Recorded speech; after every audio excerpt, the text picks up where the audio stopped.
नमस्कार, मैं अशोक कुमार पांडे और स्वागत है आपका टीसीएच पर। आज अमेरिकी अखबारों में दो अलग अलग अमेरिकी अखबारों में दो खबरें आई हैं और वो दो खबरें पढ़कर आप और हम बड़े कायदे से मुस्कुरा सकते हैं। पहली खबर जिसकी मैं बात कर रहा हूं वो खबर छपी हुई है सीएनएन में, और सीएनएन ने ये जो खबर छापी है उसमें उसका कहना है, जो हवाला दिया है वो जो खुफिया एजेंसियां हैं अमेरिका की उनका हवाला दिया है। और इस हवाले में ये कहा गया है कि जंग के बाद ईरान और ज्यादा ताकतवर हो गया है।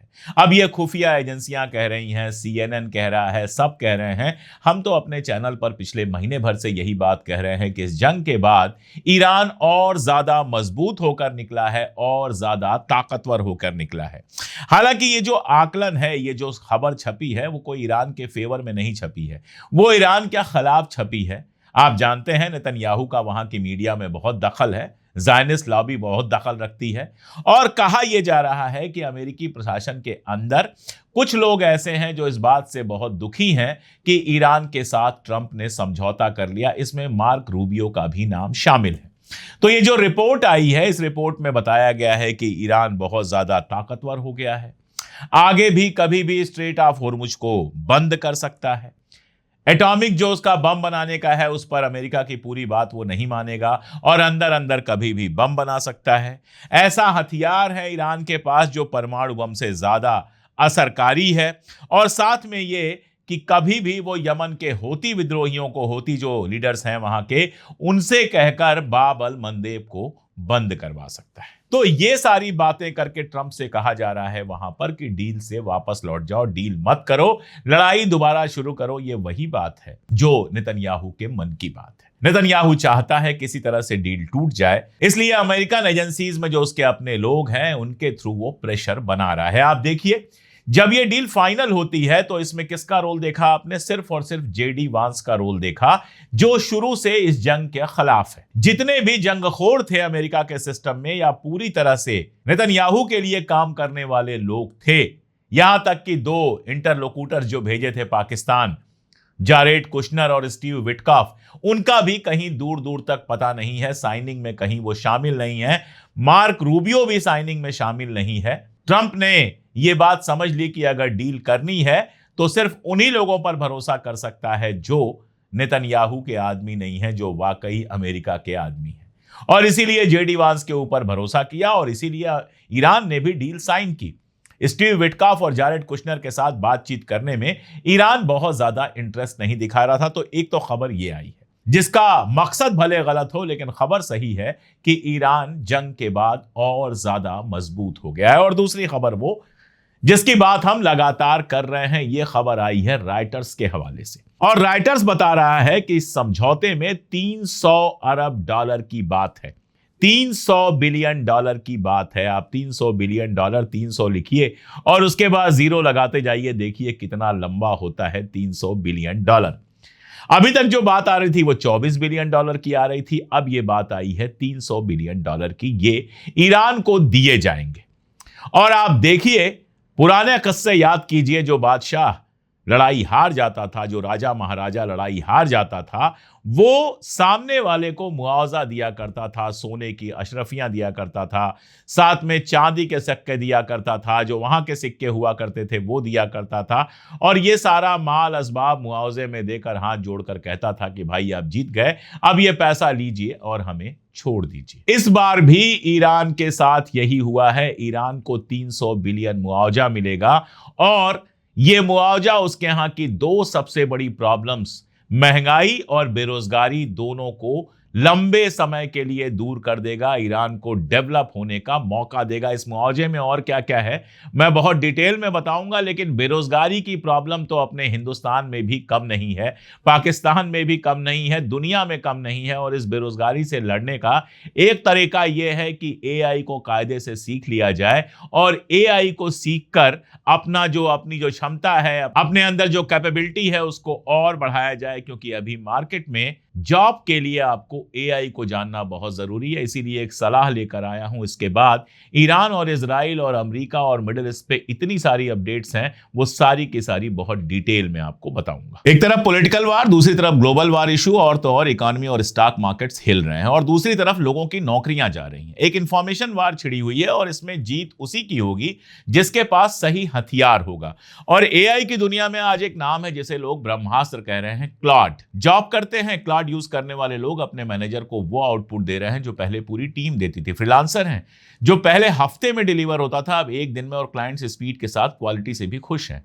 फाउंडर हैं क्लॉड पूरी टीम का काम कर सकता है, कास्ट कम, स्पीड ज्यादा, मार्जिन बेहतर। यह सिर्फ एक एआई टूल नहीं है, यह अगले 10 सालों का इंफ्रास्ट्रक्चर है। गूगल जानता है, अमेजन जानता है, और इसीलिए बिलियंस लगा रहे हैं। अब आपका जानना जरूरी है, आप पीछे ना रह जाएं। हम आपको complete cloud live training recommend करते हैं। सबसे अच्छी बात, कंप्लीट क्लाउड लाइव ट्रेनिंग में 2 अलग ट्रैक हैं, एक टेक प्रोफेशनल्स के लिए, दूसरा नॉन टेक प्रोफेशनल्स के लिए। इस शनिवार और रविवार जो 2 दिन का लाइव वर्कशॉप है सिर्फ क्लाउड के लिए, सुबह 10 बजे से शाम 7 बजे तक 16 घंटे लाइव, पूरी तरह से hands on. Working professionals, freelancers, founders, entrepreneurs जो सीरियसली आगे जाना चाहते हैं वे ज्वाइन कर सकते हैं। इसमें आप सीखोगे क्लाउड से घंटों के रिसर्च मिनटों में करना, बिना एक लाइन कोड के टूल्स और डैशबोर्ड्स बनाना, प्रेजेंटेशन और रिपोर्ट्स खुद तैयार करना, और क्लाउड को अपना परमानेंट इंटेलिजेंट असिस्टेंस बनाना। आउटस्किल ने 10,000 रुपए की इस ट्रेनिंग को आपके लिए बिल्कुल फ्री कर दिया है। लिंक डिस्क्रिप्शन में है, अभी साइन अप कर लीजिए, क्योंकि इंफॉर्मेशन वार में जो पहले जानता है वही जीतता है। तो $300 बिलियन मैंने आपको बताया कि ईरान को देने की बात है, और सिर्फ बात नहीं है। राइटर्स की खबर यह बताती है कि इसकी आधी रकम यानी कि $150 बिलियन पहले ही ईरान को दिया जा चुका है। अब देखिए, शर्म छुपानी है। अमेरिका में जब यह खबर जाएगी कि पैसा दिया है, मुआवजा दिया है, तो अमेरिकी पूछेंगे कि भैया अगर तुमने मुआवजा दिया है तो इसका मतलब ईरान के सामने घुटने टेक दिए हैं। अब मुझे तो देखते नहीं होंगे, लेकिन जो देखते होंगे वो पूछेंगे कि इसका मतलब सही है कि अशोक कुमार पांडे जैसे जो लोग लगातार कह रहे हैं, सीजफायर के बाद से ही लगातार कह रहे हैं कि अमेरिका ये जंग हार चुका है, वो सही है, क्योंकि मुआवजा हमेशा हारा हुआ देता है। तो कहा यह जा रहा है कि डायरेक्ट पैसा नहीं दिया जाएगा, रिकंस्ट्रक्शन और डेवलपमेंट फंड बनाया जाएगा, जो एक प्राइवेट फंड होगा, और इस फंड से डेवलपमेंट किया जाएगा। किसका? अमेरिका का, इजराइल का, रशिया का, चाइना का, सऊदी अरब का? नहीं, होगा तो ईरान का ही ना। यह फंड बनेगा, फंड बन गया होगा, क्योंकि $150 बिलियन अभी दिए गए हैं, ये बता रहे हैं, और ये फंड पूरा का पूरा खर्चा होगा ईरान के अंदर। और नाम भी आपने क्या दिया है? रिकंस्ट्रक्शन और डेवलपमेंट। रिकंस्ट्रक्शन का मतलब जो इमारतें आपने तोड़ी हैं उन इमारतों को दोबारा से बनाने के लिए, यूनिवर्सिटी की इमारत, बाकी सारी जो इमारतें आपने तोड़ी हैं उनको दोबारा से बनाने के लिए, नंबर 1। जिन लोगों को मारा है उनको मुआवजा देने के लिए, नंबर 2। और नंबर 3 डेवलपमेंट, मतलब नई चीजें जिनकी ईरान को जरूरत है। कहीं पुल की जरूरत है, कहीं फैक्ट्री की जरूरत है, कहीं किसी चीज की जरूरत है। मतलब हथियार के अलावा हर जगह खर्च कर सकता है इसको ईरान। ईरान के डेवलपमेंट में इसको खर्च किया जाएगा। तो अगर यह मुआवजा नहीं है तो क्या है? आप अल्फाज बदल दीजिए, आप लैंग्वेज बदल दीजिए, उससे कोई फर्क नहीं पड़ता है। ये वही वाला मामला है कि दफ्तरों में जब घूस देने कोई जाता है तो ये थोड़े कहता है कि हम घूस दे रहे हैं, रिश्वत दे रहे हैं। आदमी कहता है अरे बच्चों की मिठाई के लिए लेके आए हैं। लेकिन बच्चों की मिठाई के लिए लेके आए हैं ये कहने से रिश्वत तनख्वाह में तो नहीं बदल जाती है ना। रिश्वत तो रिश्वत रहती है। तो आप चाहे उसको जो भी नाम दें, आप चाहे इसको रिकंस्ट्रक्शन और डेवलपमेंट फंड कहें, लेकिन ईरान ने $400 बिलियन की डिमांड की थी, डिमांड बढ़ा के की गई थी। और $300 बिलियन अगर आपने दिया है तो ये आपकी सीधी हार है। एक और बात सही साबित हुई है। मैं लगातार ये बात कह रहा था कि जो मुआवजा दिया जाएगा वो मुआवजा, उसका जो बिल है वो अरब मुल्कों पे फटेगा। और ये $300 बिलियन भी जो ईरान को दिया जा रहा है वो अमेरिका नहीं देगा, वो देंगे अरब मुल्क। इस $300 बिलियन के अलावा जो ईरान के फ्रोजन एसेट हैं वो एसेट भी रिलीज किए जाएंगे। ये बात मैं क्यों कह रहा हूं, पहले तो कह ही रहा था। अब अल अरबिया ने बहुत डिटेल में छाप दिया है समझौते का मसौदा। 14 पॉइंट का मसौदा अल अरबिया ने छाप दिया है और इसमें दो बातें बहुत इंपॉर्टेंट हैं। एक तो फ्रोजन एसेट वाली बात मैंने बताई, दूसरा जो बात लगातार ईरान कह रहा था और जिसको हम सही मानकर दोहरा रहे थे, वो पहली ही चीज है इसमें कि जंग जो खत्म होगी वो सारे मोर्चों पर खत्म होगी। और दूसरी बात कि जो समझौता हुआ है, एक तरफ अमेरिका एंड एलाइज हैं, यानी अमेरिका और उसके साथ के जो मुल्क हैं, यानी अमेरिका, इजराइल, यूएई और बहरीन, जो इस हमले में शामिल थे। कम से कम अमेरिका, इजराइल तो सीधे शामिल थे, एक्सेप्ट कर रहे थे, इसलिए इजराइल अपने आप इसमें शामिल है, चाहे नेतन्याहू जो भी बयान देता रहे। यह समझौता नेतन्याहू के ऊपर भी कर दिया है अमेरिका ने। और दूसरी तरफ ईरान एंड इट्स एलाइज की बात है, यानी ईरान की बात है, हिजबुल्लाह की बात है, हूथी की बात है और साथ में हमास की बात है, और इराक वगैरह में जो छोटे छोटे ईरान के रेजिस्टेंस के ग्रुप्स हैं उनकी भी बात है। और सारे मोर्चों पर लड़ाई बंद होने की बात है कि हर हाल में लेबनान के मोर्चे पर लड़ाई बंद करनी पड़ेगी। इसीलिए अराक्ची साहब का बयान आता है, पजेश्कियन साहब का बयान आता है कि लेबनान पर जो हमले हो रहे हैं वो इस डील को खराब करने के लिए हो रहे हैं। इस डील में लेबनान शामिल है, यानी ईरान ने जो उसके ऊपर लगातार ये सवाल उठते थे कि आपने रेजिस्टेंस के सारे दोस्त तो बना लिए हैं, उनको हथियार दे रहे हैं, पैसा दे रहे हैं, लेकिन जब उनको मारा जाता है, जब उनके मुल्कों पर हमला होता है तो आप शामिल नहीं होते हैं। इस सवाल को हमेशा के लिए खत्म कर दिया है। जब डील की है तो सबको एक साथ लिया है। इसका मतलब इसके किसी भी रेजिस्टेंस पार्टनर पर, चाहे हमास पे हमला हो, चाहे लेबनान पे हमला हो, चाहे हूथी पे हमला हो, चाहे कातिब हिजबुल्लाह पे हमला हो, जिस पे भी हमला होगा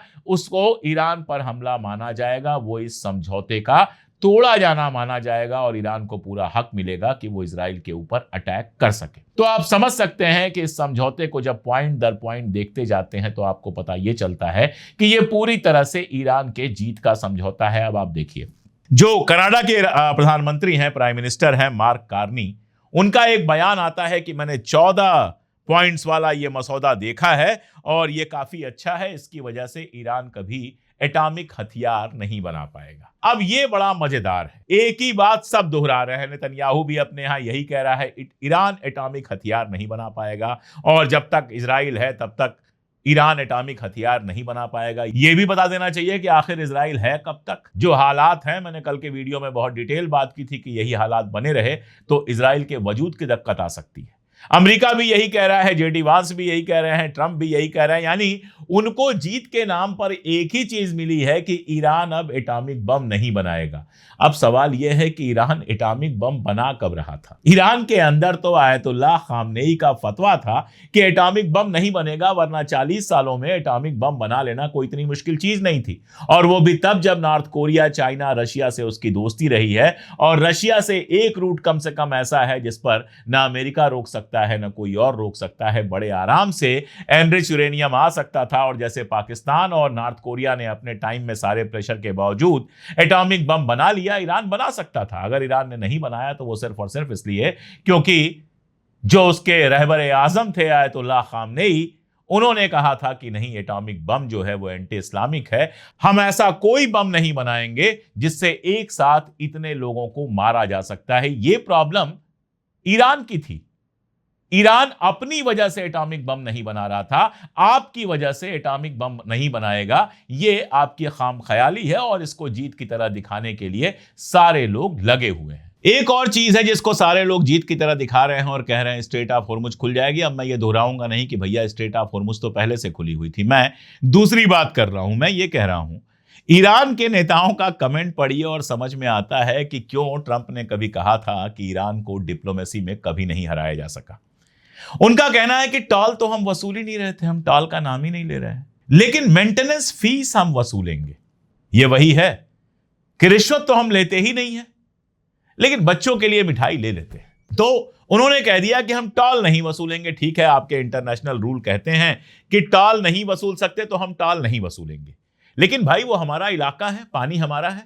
हमने आपकी ये बात तो मानी नहीं कि पानी इंटरनेशनल है, पानी हमारा है और वहां से जहाजें जाती हैं तो हमारी सिक्योरिटी के लिए दिक्कत होती है। बहुत क्लोज है, 21 मील का है, हमारी बाउंड्री से बिल्कुल लग के जाती हैं तो हमारे लिए दिक्कतें होती हैं। फिर उनको बहुत सारी हमें सुविधाएं देनी पड़ती हैं, अगर कोई प्रॉब्लम आए तो मदद करना पड़ता है, इन सब में हमारे पैसे खर्च होते हैं। तो हम मेंटेनेंस कास्ट लेंगे और ये मेंटेनेंस कास्ट हम तय करेंगे कितना होगा और ओमान और ईरान मिलकर लेंगे, यानी टॉल नहीं वसूलेंगे, मेंटेनेंस कास्ट वसूलेंगे, यानी अब तक जो मुफ्त में आप वहां से गुजर रहे थे वो नहीं गुजर पाएंगे।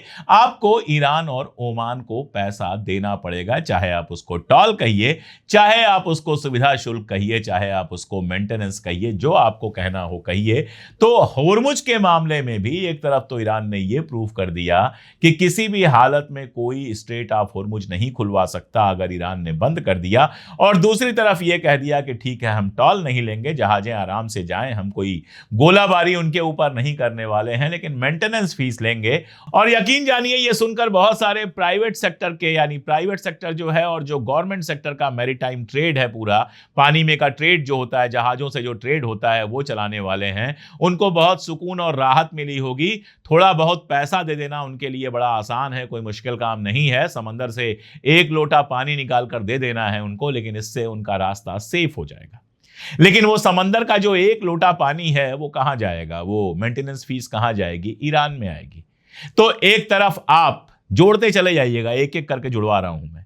एक तरफ $300 बिलियन आपने मुआवजे की तरह दिया, उसके बाद जो फ्रोजन एसेट है जो बिलियंस ऑफ डॉलर का है वो आप फ्री कर रहे हो, और तीसरा उसमें जोड़ लीजिए आप, जो मैंने अभी अभी आपको बताया कि स्ट्रेट ऑफ होर्मुज से टॉल जो है वो नहीं वसूली जाएगी, टॉल की जगह मेंटेनेंस वसूला जाएगा, यानी उनसे भी लगातार इनकम होगी।